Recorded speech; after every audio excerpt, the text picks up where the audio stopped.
Welcome to Auto Trend, and welcome back to the channel. Today, we're diving into a legendary classic from the golden age of motoring, the Ford Escort Mk1 from the 1960s. This car is more than just a vehicle, it's an icon that shaped the history of rallying, motorsport, and everyday driving. The Ford Escort Mk1 debuted in 1968 and quickly became a fan favorite due to its practicality, affordability, and versatility. Its sleek, simple design featured rounded lines, a compact body, and a distinctive grille, making it instantly recognizable. It was the perfect blend of style and function, which is why it gained popularity so quickly. Under the hood, the Escort Mk1 offered a variety of engine options to suit different needs. From the reliable 1.1-liter base engine to the powerful 1.6-liter twin-cam used in rallying, it provided a balance of efficiency and performance. Lightweight and agile, it was a joy to drive,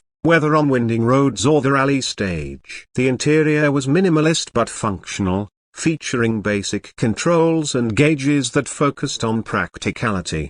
Despite its compact size, it was surprisingly spacious, accommodating both driver and passengers comfortably. The Escort Mk1 wasn't just a car, it was a motorsport legend. It dominated rally championships throughout the late 60s and early 70s, proving that a compact car could deliver big results. Even today, it's a favorite among enthusiasts and collectors for its timeless design and motorsport pedigree. Thanks for joining us on this nostalgic ride with the Ford Escort Mk1. Don't forget to like, share, and subscribe for more classic car stories. Stay tuned for more Auto Trend content, and I'll see you in the next video.